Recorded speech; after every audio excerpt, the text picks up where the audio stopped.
Today we're back on the Town Hall 9, bringing you guys 4 of the best strategies that you can use that utilize a queen charge in war, a trophy pushing, or just while farming.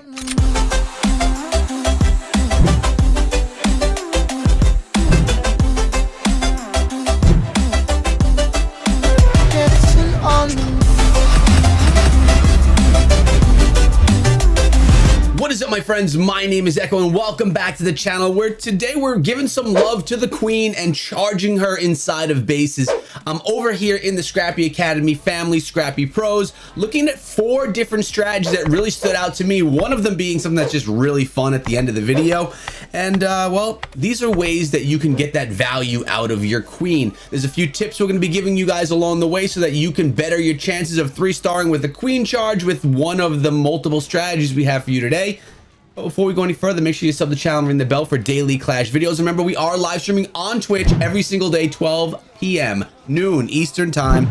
Come on through and hang out with us, guys. So notice right here, we are starting with the queen charge LaLo, brought to us by Sir Junior. The queen needs to be able to go into the base. So to start that out, you're going to always utilize the king with some wizards behind often. And notice over here, a couple of minions just to keep the queen pathing in rather than running around the outside of the base. Now, you may be asking, what are you actually trying to accomplish with your queen? Well, first of all, you want to lower the clan castle. Second of all, you want to try and take down the enemy queen. That's mostly what you're trying to do with most of the strategies we're looking at here. Depending on if it's an air attack or a ground attack, what you're trying to take out during the attack itself may change. But here, in an air attack, it wouldn't hurt to take down a couple of air defenses along the way. You need to take down the enemy queen because she will demolish your balloons, unless if you bring a skeleton spell around, then you can get away with it. But really, it's nice to get the value from the charge. I mean, you are spending those 4 spots in your camp for those 4 healers, so you really want to make sure that you get the value out of it. Now, the queen has done her job. Enemy queen is down, clan castle is done. Now the LaLo can come into the base, bringing the lava hound, balloons behind, and those haste spells to get everything through really quickly. Remember, when you're charging your queen, you're going to invest a lot of rage spells to keep her alive. She goes into the depths of the base where she's going to have to deal with a lot of defenses firing on her at once. With 4 healers invested in the attack, you don't want her to go down, at least not until she gets her objectives completed. Right now, it's looking like this queen is going to last until the very end of the attack, which is going to result in the 3-star. LaLo, I've been saying it for years, is probably the strongest strategy across all Town Hall levels. And if you have a decently leveled queen and you are proficient with LaLo, you do a lot of friendly challenges and you practice and you know how to do the strategy, there's not many bases that you can't take down with proper planning. LaLo is probably the most well-rounded, yet maybe the hardest to execute in Clash of Clans, especially when you add a queen charge onto the end of it. But Sir Junior just gave us an excellent example out of how to get it done effectively. So let's take it to the ground on this one. We have Mert coming through with a queen charge Avalanche style attack, which is all ground strategy, coming in with that queen up in the northeastern side of the base. Gonna start funneling stuff down. Now, the Avalanche strategy, very different from the LaLo that we just saw before. This strategy is set the golem in front and the wizards behind, and they will just slowly make their way through the base. Now, oftentimes in these Town Hall 9 wars, you're not going to be using clan castle troops higher than Town Hall 9 level, which is why you're not going to see bowlers in these strategies most of the time. Now, the queen is being raged up. Unfortunately, the healers are not within that rage as well. I guess they're just not going to need to be. The queen will be able to get all this done. Healers won't need to have that extra buff from the rage. And I love that the archer was even used there to help out. Now, when you drop your rage spells on your queen, most of the time you're going to want to make sure that both the queen and the healers are within that rage spell aura, or else you're not getting that extra healing. And that's probably more important most of the time than actually getting your queen to go ham. So now we have queen on queen, and yes, we are looking at a level 30 queen right here. Obviously, in Clash of Clans, the higher level your heroes, the more effective your strategies are going to be, the more successful you are going to be with your strategies. And the way to do that is season pass. If you want to spend any money, use code ECHO inside of the game.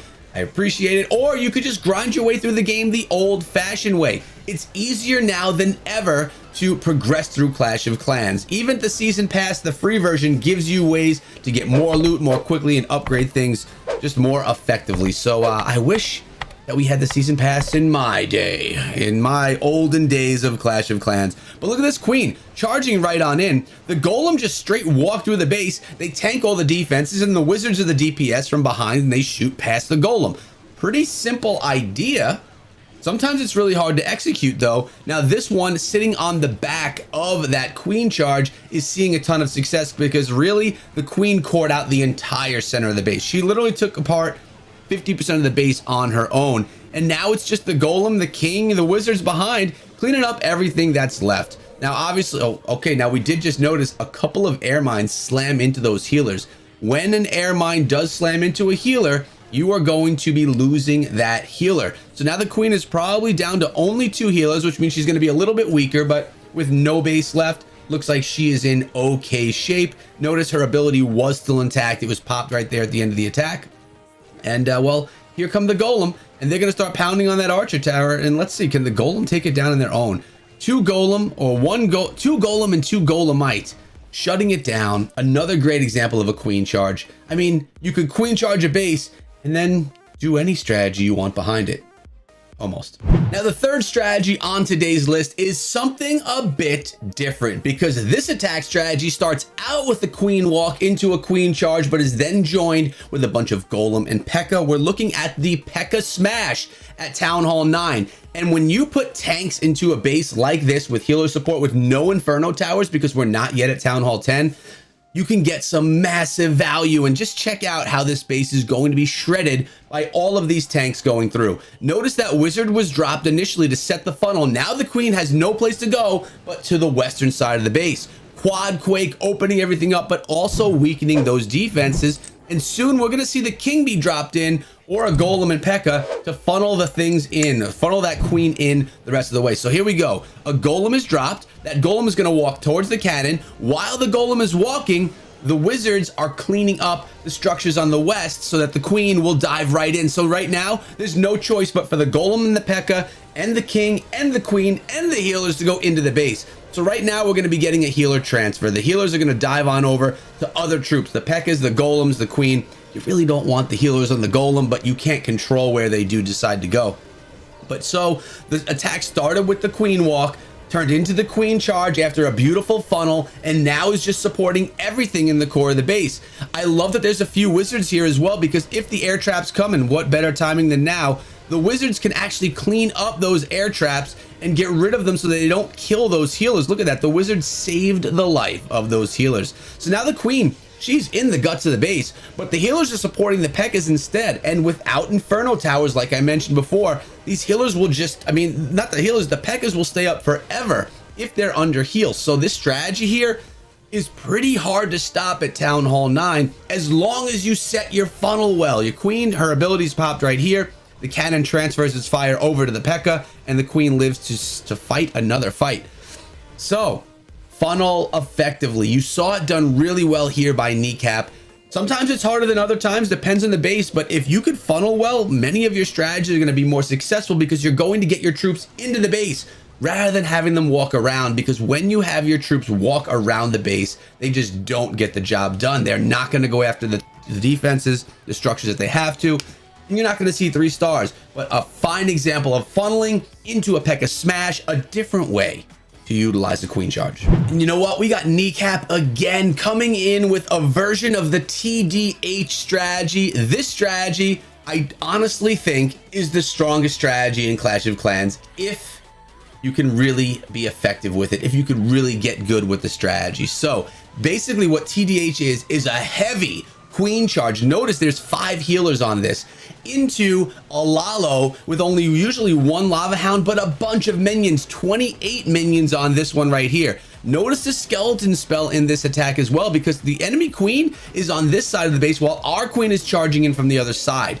Also notice that the king was used for just straight up for funneling, just to clean off that side of the base, taking out about 10% of the base on his own, maybe more, as the queen begins to dive in. Now, with TDH, you're going to be utilizing almost all of your rage spells, if not every single one, on your queen charge. You have to go into this attack expecting to use every single one of those rage spells on your queen. If you have any left over, consider yourself lucky. You can use it on the LaLo on the back end. You could use it to rage up the skeleton spell on top of the enemy queen, or the pups from the lava hound on top of the enemy queen.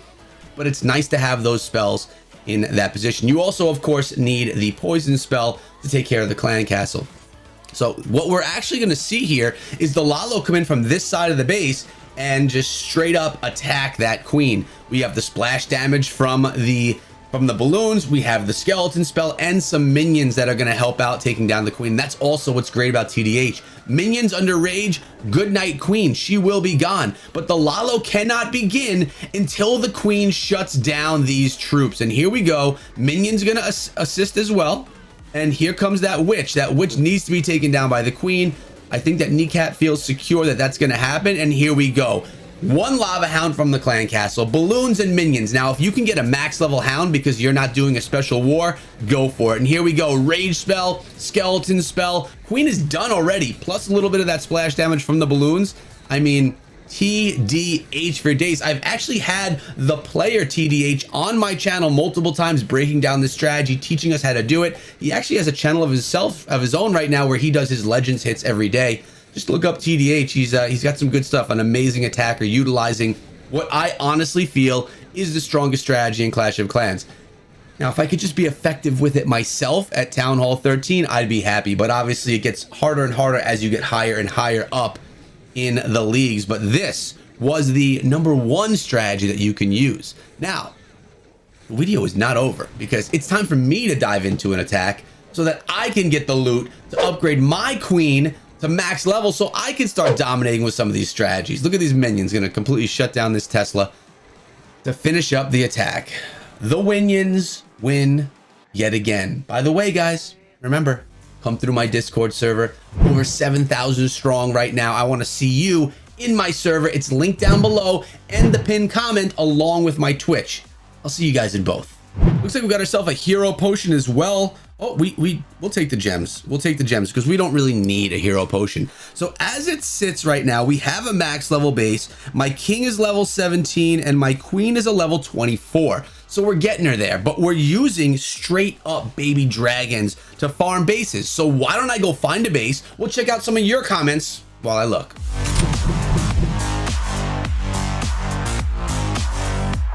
Now remember, guys, because my base is max level, all I need is Dark Elixir for research and hero upgrades, and this base right here is perfect. Thank you, Brandon, for the Silver League base, because we can get the Dark Elixir right here, and right over here fairly easily. So this is the plan. I'm going to drop in my king. He's going to shut down the Inferno Tower and the queen, and then probably steal this right as well. So let's go here. Let's go like this. Take down the enemy queen. We have to pop the king's ability. He's going to shut down the queen. Then he'll turn it on over to the Inferno Tower. Oh, no, he went down, actually. Okay, king is not as OP as I thought. We're going to have to go right here with the Inferno Tower. Take it down. Then we'll get the Dark Elixir. Beautiful. That job is done. But now we're going to just literally baby dragon spam this part of the base right here. I want to be able to take down all this Dark Elixir. I want to get in there. That's where I want to go. So I'm cleaning out the sides of the base. Then we're going to dive the queen in, pop her ability, and go take all of that Dark Elixir. It should work out perfectly. Remember, we don't care about our league. We don't care about the percentage that we grab. All we care about is that Dark Elixir. So right now, queen's going to come in right here. She'll shut down the Archer Tower. Or actually, she's just going straight for the Dark. We're going to pop her ability. Boom. And that's going to be the end of it. Getting on out now. We should even have the queen for another attack, but we grabbed 2,589 Dark, which is just clutch. Plus, we're ready to go again. I mean, I got the baby dragons ready to go. What I do here is I just hit a few more baby dragons just like that. Now we can go in on another attack. We're getting what we need. Do I have anything over here? We have 8,000 more Dark in there. 22,000 Dark. As far as research goes, though, before I go to Town Hall 10, if I go to Town Hall 10, we still have to do haste and the Quake spell as well. But let's do one more look for more Dark Elixir because it's fun. So this can be fun. I'm going to challenge myself. My king is not here. I do have my queen. I have 22 baby dragons. Can I wipe out this entire Town Hall 8 base with only baby dragons and a queen. Yes, it's a dip. It's my 9 against an 8, but you know what? Who cares? It's going to be fun. So what we're going to do is we're going to start this thing out, get the baby dragons along the outside. Now, typically I would just try and grab the dark elixir, but I wanted to just do something fun right here with you guys. So let's get these guys into the base. Baby dragons are going to go ham. They're going to go along the outside. The queen is going, and now remember, I have these freeze spells as well. Did you notice that? We're going to go with 1 freeze right here. Freeze all that. Get more baby dragons going in. The queen should dive in as well. All about funneling. We talked about this earlier. The goal is to get the queen to step into this compartment by that Tesla. We're gonna have to pop her ability, unfortunately, earlier than I would have liked. I want her to step on up. Baby dragon, let's get it on that double cannon. There we go. Wizard tower. Oh, queen's gonna go down. Oh no. Rip my queen. So let's make sure we get that dark elixir. I want to go over there for that. There's another dark drill over here, so let's make sure we grab that. And then I'm gonna literally storm the dark elixir and just make sure that we can get it. That's gonna be the plan. 100% the plan. All right, so that dark is gonna go down. Oh, maybe not. The baby dragons are, okay, there we go. That dark is gonna go down. As soon as this archer tower goes down, I am spamming in 9 baby dragons. Actually, we're gonna do it right now. And whatever's in my CC. What is it? Oh, Valkyrie's great. Not at all what I need for this, but we are going to completely freeze everything over and over. Just continuously freezing the base, freezing the sweepers, freezing the air defenses. There we go. Freeze, freeze, freeze. 1 more freeze left. We did grab the dark elixir, and I'm going to freeze this right here 1 more time. I don't know. It looks like we're not going to be able to push through this Town Hall 8. It's just baby dragons anyways, right? The Valkyries, though, they're actually going for the Town Hall. Will the baby dragons be able to take it down? With the 1 baby dragon with the Valkyries? Oh, are the Valks even in there? Come on. No. I lost to the Town Hall 8, but I stole the dark elixir, and that's really all that matters. But we're out of here for today, guys. I want to remind you to use code ECHO whenever you buy your season pass or gems inside a Clash of Clans or any Supercell game, and I want to thank you for making it this far in the video. I really hope that I find you guys over on my Twitch for my daily live streams or inside of my Discord server so that we can just chat it up, or in both. That's even better. Have a great day, guys. Check out some of these videos before you go, and be good.